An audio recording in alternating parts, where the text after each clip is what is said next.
Hello दोस्तों, स्वागत है आप सभी का आपके अपने यूट्यूब चैनल सॉफ्ट स्टडी पर।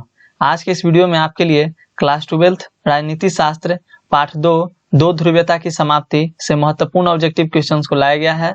इस वीडियो के सभी क्वेश्चन सिलेक्टेड हैं तथा वही क्वेश्चंस को लिया गया है जो आपके एग्जाम के लिए इंपॉर्टेंट है, तो वीडियो को पूरा जरूर देखें। शुरू करते हैं। फर्स्ट क्वेश्चन है हमारा, विश्व राजनीति के 2 ध्रुव कौन कौन थे? आपके पास ऑप्शंस हैं भारत और चीन, अमेरिका और सोवियत संघ, जर्मनी और जापान, ब्रिटेन और फ्रांस। तो क्या होगा इसका राइट आंसर? अगर आपको इस वीडियो का मैक्सिमम से मैक्सिमम फायदा उठाना है तो आपको जिस भी क्वेश्चन का आंसर पता हो नीचे कमेंट में कमेंट करते जाइए। और हाँ, इस वीडियो में मैंने कुछ क्वेश्चन आपके लिए भी रखे हैं तो उसका भी आपको जवाब देना है। तो चलिए, पहला नंबर जो क्वेश्चन है हमारा, विश्व राजनीति के 2 ध्रुव कौन कौन थे? तो आपका ऑप्शन दिया गया है, चलिए आंसर को बताइए। तो फर्स्ट का जो राइट आंसर हो जाएगा ऑप्शन नंबर बी, अमेरिका और सोवियत संघ। याद रखिएगा, आपके एग्जाम के लिए इंपॉर्टेंट है। बेसिकली जो आपको इस पाठ में जो पढ़ना है, सोवियत संघ के बारे में बताया गया है इस पाठ में कि किस तरह से सोवियत संघ अस्तित्व में आया था, अपना विकास किया तथा अंत में उसे किस तरह से शीत युद्ध की वजह से विघटन का सामना करना पड़ा। शीत युद्ध जब समाप्त हुआ तो इसका भी क्या हो गया था, तो विघटन हो गया था। तो आपको यही पढ़ना होगा, आपने इस चैप्टर में पढ़ा होगा। तो याद रखिएगा, ये जो क्वेश्चन था आपके एग्जाम के लिए इंपॉर्टेंट था। नेक्स्ट क्वेश्चन है हमारा, सोवियत संघ का विघटन कब हुआ? आपके पास ऑप्शन है 25 दिसंबर 1991, 25 दिसंबर 1990, 25 दिसंबर 1992 या 25 दिसंबर 1993। तो क्या होगा इसका राइट आंसर? तो क्वेश्चन नंबर 2 का जो राइट आंसर हो जाएगा ऑप्शन नंबर ए, 25 दिसंबर 1991 में क्या हुआ था, सोवियत संघ का विघटन हुआ था। और आपके एग्जाम में ये भी पूछा जाता है, ये भी आपके एग्जाम के लिए इंपॉर्टेंट है कि सोवियत संघ के विघटन के मुख्य कारण क्या थे। तो हुआ क्या था कि 1989 में 1989 में बर्लिन की दीवार गिर गई थी। गिरने के साथ ही क्या हुआ था, तो जो सोवियत संघ था वो सोवियत संघ के विघटन की शुरुआत हो गई थी और 1991 तक सोवियत संघ का पूर्ण तरह से क्या हो गया था, तो इसका विघटन हो गया था। और आपके एग्जाम में ये पूछा जाएगा, ये भी 5 मार्क्स में क्वेश्चन आपके एग्जाम में मैंने देखा था उस साल ही प्रीवियस साल में, कि सोवियत संघ के विघटन के मुख्य कारण क्या थे। तो आपको ये भी याद रखना है आपके एग्जाम के लिए क्या है, तो इंपॉर्टेंट है कि सोवियत संघ के विघटन का मुख्य कारण क्या था। तो याद रखिएगा ये सब जो है। तो मेन जो कारण था सोवियत संघ का विघटन का वो यह था कि वहां के जो लोग थे वो सुधार चाहते थे, लेकिन सुधार बहुत क्या हो रहा था, उन्हें लगता था कि सुधार जो हो रहा है बहुत धीरे धीरे हो रहा है। और जो लोग इन सुधारों का विरोध कर रहे थे वो इनको विरोध करते रहे और धीरे धीरे क्या हो गया, तो लोगों की आकांक्षाओं को पूरा ना हो सका, जिसके कारण क्या हुआ, तो सोवियत संघ का विघटन हो गया। और भी बहुत से कारण थे, जैसे में कि नौकरशाही का शिकंजा था, कम्युनिस्ट पार्टी का दबदबा था, हथियारों के निर्माण में अत्यधिक खर्चा था, ये सब मतलब रूस का भी दबदबा हो गया था उस टाइम, और अर्थव्यवस्था भी क्या हो गया था, तो रुक गया था। तो ये सब आपको याद रखने हैं। और तत्कालिक कारण भी बहुत से मतलब थे, लोगों के मन में आजादी की भावना भी क्या हो रहे थे, तो उभर रहे थे। तो यही सब कारण है, मेन कारण जो है वो सोवियत संघ के विघटन का मेन कारण है। तो आपको याद रखना है, ये सब आपके एग्जाम के लिए इंपॉर्टेंट है। नेक्स्ट क्वेश्चन है हमारा, यूरोपीय आर्थिक समुदाय की स्थापना कब हुई? यूरोपीय आर्थिक समुदाय की स्थापना पूछ रहा है आपसे। तो थर्ड का ऑप्शन आपको सामने है, ऑप्शन सामने है 1957, 1992, 2005 या 2006। तो थर्ड का क्या होगा राइट आंसर? तो थर्ड का जो राइट आंसर हो जाएगा, आपको याद रखना है, यूरोपीय आर्थिक समुदाय की जो स्थापना हुई थी, ईईसी की स्थापना हुई थी, वो 25 मार्च 1957 को हुई थी। याद रखिएगा, 25 मार्च 1957 को हुई थी, याद रखना है। और फ्रेंड्स क्या होता है आपके एग्जाम में ये भी पूछा जाएगा ऑब्जेक्टिव में कि इसका जो हेड क्वार्टर क्या है, इसका उद्देश्य क्या है। तो जो यूरोपीय आर्थिक समुदाय का जो उद्देश्य था वो आर्थिक क्षेत्रों में सहयोग को बढ़ावा देना था, व्यापार करना था, यही सब इसका प्रयास करने के लिए यूरोपीय आर्थिक समुदाय की स्थापना की गई थी, जिसका इसका जो अभी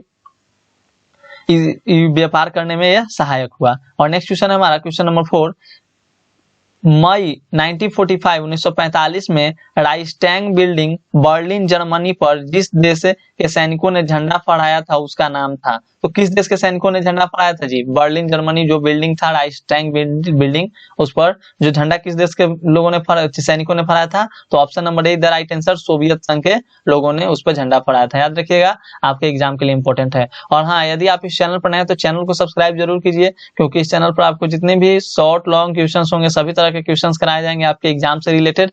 तो टेंशन लेने की आवश्यकता नहीं है, चैनल को आराम से आप सब्सक्राइब कर लीजिए ताकि आपको नोटिफिकेशन मिलती रहे। क्वेश्चन नंबर 5 है हमारा, क्यूबा मिसाइल संकट के समय सोवियत संघ का नेतृत्व जिस नेता के हाथों में था उसका नाम था। जो क्यूबा मिसाइल संकट जो था उस समय किस नेता के हाथ में सोवियत संघ का नेतृत्व था? तो आपके पास ऑप्शन है Fidel Castro, Nikita Khrushchev, Stalin या गोर्बाचोव। तो क्या होगा 5 का राइट आंसर। तो इसका जो राइट आंसर वेरी सिंपल सा क्वेश्चन है, एकदम ऊपर ही आपको मिल जाएगा बुक में, आपको जो जिस बुक से पढ़ते हैं उस बुक में एनसीईआरटी में भी है। तो इसका जो राइट आंसर हो जाएगा option number B, Nikita Khrushchev. याद रखिएगा, आपके एग्जाम के लिए इंपॉर्टेंट है। नेक्स्ट क्वेश्चन है हमारा, क्यूबा में सोवियत संघ द्वारा परमाणु हथियार तैनात करने की भनक अमेरिकियों को जितने हफ्तों बाद लगी थी उनकी संख्या थी। क्वेश्चन को फिर से पढ़िए, क्यूबा में सोवियत संघ द्वारा परमाणु हथियार तैनात करने की भनक अमेरिकियों को जितने हफ्तों बाद लगी थी उनकी संख्या थी। कितने हफ्तों बाद लगी थी? आपके पास ऑप्शन है 3, 23 या 13 या इनमें से कोई नहीं। तो इसका राइट आंसर हो जाएगा, बहुत सिंपल सा क्वेश्चन है, पता है तो कमेंट कीजिए नीचे। तो इसका राइट आंसर हो जाएगा ऑप्शन नंबर ए 3। याद रखिएगा 6 का right answer option number A हो जाएगा 3 सप्ताह।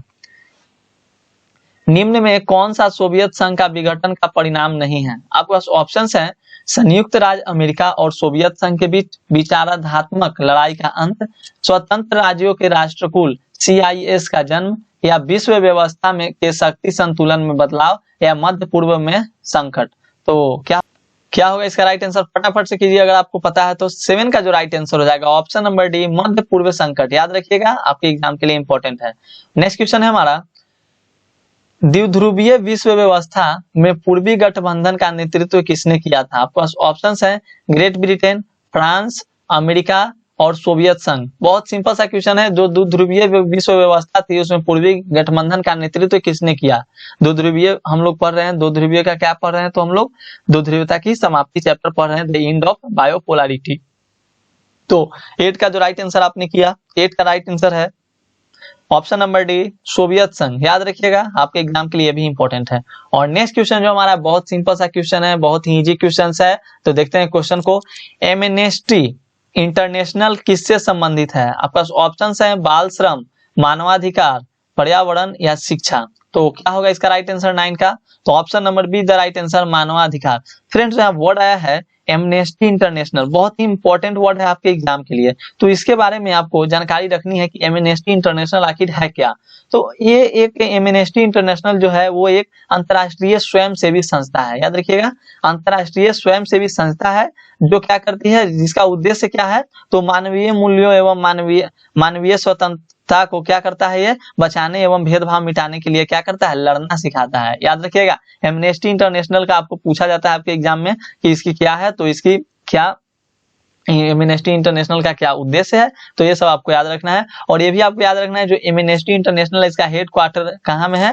तो इसका जो हेड क्वार्टर है वो लंदन में है। याद रखिएगा। और इसकी स्थापना कब हुई थी एमनेस्टी इंटरनेशनल की? तो एमनेस्टी इंटरनेशनल की जो स्थापना हुई थी जुलाई 1961 में, 1961 ईस्वी में। याद रखिएगा, मतलब कि जितने भी क्वेश्चन होंगे फुल्ली डिटेल के साथ कराए जाते हैं। अगर आपने अभी तक चैनल को सब्सक्राइब नहीं किया तो चैनल को सब्सक्राइब जरूर कीजिए। और नेक्स्ट क्वेश्चन है हमारा, सोवियत अर्थव्यवस्था की प्रकृति के बारे में निम्नलिखित में से कौन सा कथन गलत है?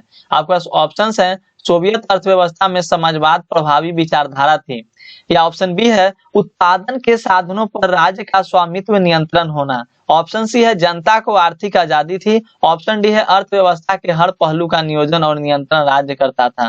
तो 10 का बहुत सिंपल सा क्वेश्चन है जी, कह रहा है सोवियत अर्थव्यवस्था की प्रकृति के बारे में निम्नलिखित में से कौन सा कथन गलत है? तो जो देखिए ऑप्शन ए है आपका, सोवियत अर्थव्यवस्था में समाजवाद प्रभावी विचारधारा थी। बिल्कुल थी, सोवियत जो अर्थव्यवस्था थी उसमें जो समाज का जो समाजवाद प्रभावी विचारधारा ही थी। तो ये जो है बिल्कुल सही कथन है। ऑप्शन बी है आपका, उत्पादन के साधनों पर राज्य का स्वामित्व नियंत्रण होना। ये भी होता था, उत्पादन के साधनों पर ही राज्य का क्या होता था, तो स्वामित्व नियंत्रण होता था।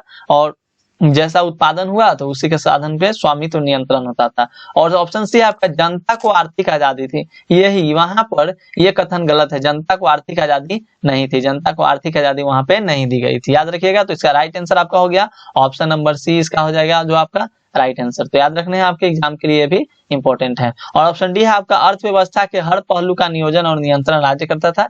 ये भी सही है आपके एग्जाम के लिए। ये तीनों पॉइंट जो हुआ ए, बी और डी, ये भी याद रखने हैं, क्योंकि ये पूछ देगा सोवियत अर्थव्यवस्था के प्रकृति, सोवियत अर्थव्यवस्था के क्या गुण पूछ देगा या उसकी क्या विशेषता थी। तो आपको ये तीनों बताने हैं। और जो बोल देगा गलत कौन है, तो आपका ये ऑप्शन सी गलत है। और नेक्स्ट क्वेश्चन है हमारा, और बहुत ही इंपॉर्टेंट क्वेश्चन है, बर्लिन की दीवार का निर्माण किसका प्रतीक था? और देखिए, बर्लिन की दीवार जो हुई थी वो 1989 में क्या हो गया था, तो गिर गया था। और जिसके कारण ही क्या हुआ, तो धीरे धीरे सोवियत संघ का जो हुआ है विघटन होना विघटन होना शुरू हो गया था। तो याद रखिएगा। तो कह रहा है कि बर्लिन की दीवार का निर्माण दीवार निर्माण किसका प्रतीक था, सॉरी। ऑप्शन है आपके पास शीत युद्ध का चरमोत्कर्ष, द्वितीय विश्व युद्ध का आरंभ, शीत युद्ध का अंत और द्वितीय विश्व युद्ध का अंत। तो शीत युद्ध, यहाँ जो टर्म्स बार बार आप देख रहे हैं शीत युद्ध, तो शीत युद्ध का मतलब जो हम लोग शीत युद्ध की जो शुरुआत हुई थी, शीत युद्ध का युग जो था the era of the cold war, तो हम लोगों ने पहले चैप्टर में इसका ऑब्जेक्टिव किए हुए हैं। अगर आपने उस वीडियो को नहीं देखा है तो उस वीडियो को जरूर देखिए, आपको डिस्क्रिप्शन बॉक्स में लिंक मिल जाएगा या ऊपर के आई बटन को भी क्लिक करके आप क्या कर सकते हैं, तो उस वीडियो को देख सकते हैं। तो इसका जो राइट आंसर आपका हो जाएगा बर्लिन की दीवार के निर्माण किसका प्रतीक था, option A the right answer, शीत युद्ध का चरमोत्कर्ष। और अगर यदि आपने चैनल को सब्सक्राइब नहीं किया तो चैनल को सब्सक्राइब जरूर करें, क्योंकि इस चैनल पे आपको जितने भी शॉर्ट लॉन्ग तरह के जितने भी क्वेश्चंस होंगे सभी क्वेश्चंस कराए ही जाएंगे। 12 नंबर क्वेश्चन है हमारा, दो ध्रुवीयता का अर्थ क्या अर्थ है। देखिए जी, दो ध्रुवीयता हम लोग चैप्टर पढ़ रहे हैं और चैप्टर का नाम भी है हमारा क्या, तो दो ध्रुवीयता की समाप्ति। दो ध्रुवीयता की समाप्ति जो चैप्टर का नाम है। तो यहाँ पर पूछ क्या रहा है कि दो ध्रुवीयता का क्या अर्थ है। तो आपके पास ऑप्शन है अमेरिका का प्रभुत्व, सोवियत संघ का प्रभुत्व, अमेरिका व सोवियत संघ का प्रतिद्वंदी प्रभुत्व और सोवियत संघ व चीन का प्रभुत्व। तो 12 का राइट आंसर हो जाएगा आपका ऑप्शन नंबर बोलिए, चलिए समय, option number see the right answer, America और सोवियत संघ के प्रतिद्वंदी प्रभुत्व। तो याद रखिएगा। 13 नंबर क्वेश्चन है हमारा, व्लादिमीर लेनिन का संबंध किससे था। तो आपके पास ऑप्शंस हैं सोवियत संघ से, अमेरिका से, ब्रिटेन से या जर्मनी से।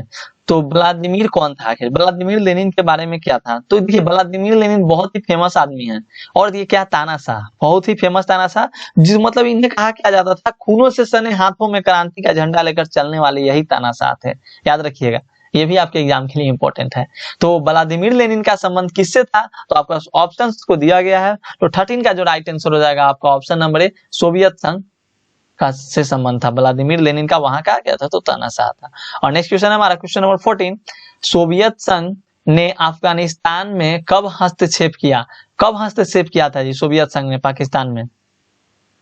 तो बिल्कुल सही जवाब 1979 ईस्वी को, यानी option D the right answer. और क्यों किया था, तो सोवियत संघ, याद रखिएगा, जो सोवियत संघ था वो सोवियत संघ ने मुजाहिदीनों के खिलाफ, मुजाहिदीन जो थे वो अफगानिस्तानी थे, लड़ाई में अफगानिस्तानी की पीपुल्स जो डेमोक्रेटिक पार्टी की मार्क्सवादी सरकार के साथ है देने के लिए अफगानिस्तान में हस्तक्षेप किया था। तो यही आपको याद रखिएगा, आपके एग्जाम के लिए इंपॉर्टेंट है। तो कब हस्तक्षेप किया था, तो 1979 ईस्वी में। इंपॉर्टेंट है, आपके एग्जाम में पूछा भी गया है। और क्वेश्चन नंबर 15 है हमारा, सोवियत संघ के विघटन का क्या परिणाम हुआ। आपके पास ऑप्शंस हैं दूसरी दुनिया का अंत, प्रथम दुनिया का अंत या शीत युद्ध का आरंभ और संयुक्त राष्ट्र संघ की स्थापना। तो 15 का राइट आंसर क्या होगा, तो 15 का राइट आंसर आपका हो जाएगा ऑप्शन नंबर बी, प्रथम दुनिया का अंत हो गया था। सोवियत संघ के विघटन का क्या परिणाम हुआ था, उसकी जो प्रथम दुनिया थी वो तहस नहस हो गई थी। और क्वेश्चन नंबर 16 है हमारा, याद रखिएगा, निम्नलिखित में कौन सा कथन सोवियत संघ के विघटन से संबंधित नहीं था। तो फ्रेंड्स ऑप्शन है आपका गतिरोध अर्थव्यवस्था, जनता का असंतोष, विभिन्न गणराज्यों में राष्ट्रवादी आंदोलन, लोगों के विशेषाधिकार बढ़ाना। तो 16 का जो राइट आंसर हो जाएगा ऑप्शन नंबर डी, याद रखिएगा, लोगों के विशेषाधिकार को बढ़ाना। और क्वेश्चन नंबर 17 है हमारा, 1955 के वर्षा संधि में कौन सा देश सदस्य नहीं था। वर्षा संधि में कौन सा देश सदस्य नहीं था। तो आपके पास ऑप्शन है सोवियत संघ, पोलैंड, पश्चिमी जर्मनी, पूर्वी जर्मनी। तो 17 का राइट आंसर हो जाएगा आपका ऑप्शन नंबर सी, पश्चिमी जर्मनी जो था वो वर्षा संधि 1955 के वर्षा संधि में सदस्य नहीं था। और होता क्या है, आपके टर्म्स जो है वर्षा संधि, तो आपको इसके बारे में जानना है कि इसके आखिर उद्देश्य क्या होता है। तो वर्षा संधि का उद्देश्य यही होता है कि नाटो में जो शामिल जो देश होते हैं वो उन्हीं के साथ मिलकर यूरोप का क्या करना, तो मुकाबला करना। तो इंपॉर्टेंट सा क्वेश्चन था आपके एग्जाम के लिए। और फटाफट से हम लोग बढ़ते हैं अगले क्वेश्चन की ओर। हमारा जो अगला क्वेश्चन है, सोवियत संघ के विभाजन के बाद रूस का प्रथम निर्वाचित राष्ट्रपति कौन था। तो आपके पास ऑप्शन है ब्रेजनेव, येल्त्सिन, स्टालिन या गोर्बाचोव। बहुत मतलब अजीब सा नाम है ना जी। 18 का जो राइट आंसर हो जाएगा आपका ऑप्शन नंबर बी, येल्त्सिन। याद रखिएगा, मतलब सोवियत संघ के विभाजन के बाद प्रथम जो हुए थे रूस का निर्वाचित राष्ट्रपति थे। और क्वेश्चन नंबर 19 है हमारा, स्टालिन स्टालिन संविधान कब लागू हुआ? आपका ऑप्शन है 1936 ईस्वी में, 1924 ईस्वी में, 1977 ईस्वी में या 1999 ईस्वी में। तो जो स्टालिन जो संविधान था उसे वो जो लागू हुआ था, आपका राइट आंसर हो जाएगा ऑप्शन नंबर 19 का, बिल्कुल ऑप्शन नंबर है 1936 ईस्वी में। तो याद रखिएगा आपके एग्जाम के लिए क्या है, तो ये भी इम्पोर्टेंट, तो याद रखना है आपको 1936 ईस्वी में। और क्वेश्चन नंबर 20 है हमारा, किस देश के प्रभुत्व से एक ध्रुवीयता कायम हुई? आपका ऑप्शन है रूसी संघ, चीन, फ्रांस या अमेरिका। तो इसका जो राइट आंसर 20 का हो जाएगा, आपको याद रखने हैं अमेरिका जो था इसके प्रभुत्व से एक ध्रुवीयता कायम हुई। नेक्स्ट क्वेश्चन है हमारा, 1917 में रूस में समाजवादी राज्य की स्थापना किसने की? देखिए 2016 आपके एग्जाम में पूछा गया, 2016 और 2017 में भी ये क्वेश्चन आया हुआ है बिहार बोर्ड के एग्जाम में। तो 21 का जो राइट आंसर हो जाएगा ऑप्शन नंबर सी, लेनिन ने। याद रखिएगा 1917 में रूस में समाजवादी राज्य की स्थापना लेनिन ने की थी। और 22 नंबर क्वेश्चन है हमारा, और यदि आप इस चैनल पर नए तो चैनल को सब्सक्राइब जरूर कीजिए। तो 22 नंबर है, सोवियत गुट से सबसे पहले कौन सा देश अलग हुआ? आपका ऑप्शन है पोलैंड, यूगोस्लाविया, पूर्वी जर्मनी, अल्बानिया। तो 22 का राइट आंसर क्या होगा? तो 22 का जो राइट आंसर होगा, अगर आपको पता है तो बताइए। तो 22 का राइट आंसर हो जाएगा ऑप्शन नंबर बी, यूगोस्लाविया। और बहुत से बच्चे मतलब फर्स्ट वीडियो का बहुत मतलब अच्छे से मतलब उन्होंने फायदा उठाया है और बहुत अच्छे से उस चैप्टर को पढ़े हैं। तो आप उस वीडियो को भी जरूर देखिए, क्योंकि वीडियो आपके एग्जाम के लिए बहुत इंपॉर्टेंट वीडियो है। और उस चैप्टर का नाम था शीत युद्ध का युग। हम लोगों ने शीत युद्ध के युग के बहुत ही इंपॉर्टेंट ऑब्जेक्टिव क्वेश्चन को कर चुके हैं। एक वीडियो और भी बनेगा उस पर, जो उसमें बहुत ही मतलब जितना क्वेश्चन होगा 50 क्वेश्चन हो, उस चैप्टर का सब क्वेश्चन उसमें कवर हो जाएगा। लेकिन डिटेल के लिए आपको उस वीडियो को देखना जरूरी है। आपके आई बटन को भी टच करके दे सकते हैं, या ऊपर के या नीचे के डिस्क्रिप्शन बॉक्स में भी। 23 नंबर क्वेश्चन है हमारा, पोलैंड में सॉलिडेरिटी आंदोलन का नेतृत्व किसने किया? तो आपका ऑप्शन है लैच वलेसा, ब्रेजनेव, मार्शल टिटो या गोमुल्का। तो 23 का जो राइट आंसर आएगा ऑप्शन नंबर ए, लैच वलेसा। याद रखिएगा आपके एग्जाम के लिए इंपॉर्टेंट है।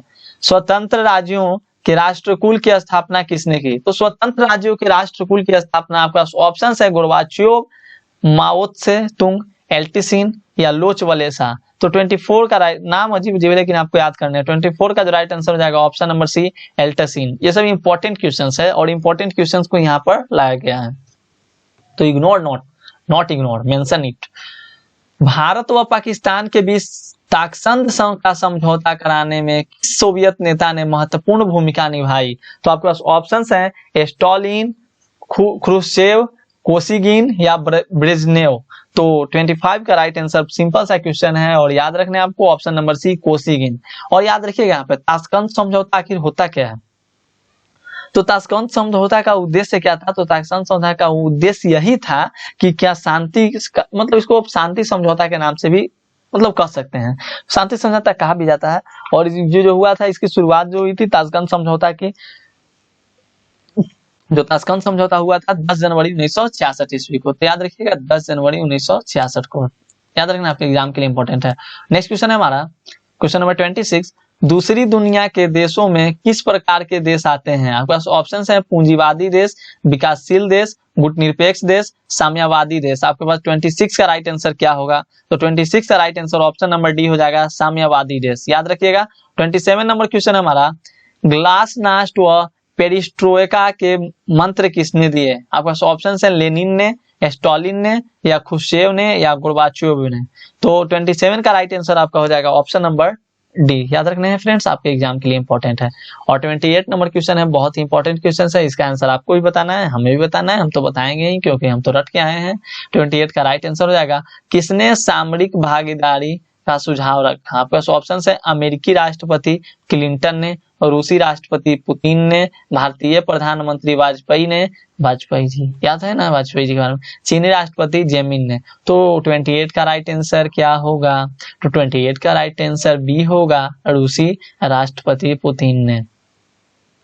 और 29 का, वर्षा संधि को सबसे पहले किस राज्य ने छोड़ा? आपके पास ऑप्शन है पोलैंड ने, यूगोस्लाविया ने, अल्बानिया ने, पूर्वी जर्मनी ने। तो 29 का राइट आंसर क्या होगा? तो आंसर बताने से पहले आप लोग तब तक कमेंट कीजिए, मैं कुछ बातें बोलता हूँ। अगर आपको इस वीडियो आप समझ में आई हो तो आप वीडियो को अपने दोस्तों के साथ भी शेयर करें और वीडियो को लाइक भी करें और चैनल को अगर आपने सब्सक्राइब नहीं किया तो चैनल को सब्सक्राइब जरूर करें, क्योंकि इस चैनल पर आपको जितने भी शॉर्ट लॉन्ग तरह के क्वेश्चंस होंगे, एग्जाम से रिलेटेड क्वेश्चंस होंगे, एग्जाम के time guess questions, PVI questions, सभी तरह के क्वेश्चंस आपको मतलब एक तरह से पूरी की पूरी तैयारी कराई जाएगी। आप लोग बस अपना सब्जेक्ट को कमेंट करते रहिए। जैसे अभी कोई ममता नाम की किसी ने थे, उन्होंने कमेंट किया कि मुझे सेकंड चैप्टर चाहिए पॉलिटिकल साइंस का ऑब्जेक्टिव, तो मैंने सेकंड चैप्टर पॉलिटिकल साइंस का ऑब्जेक्टिव बन गया।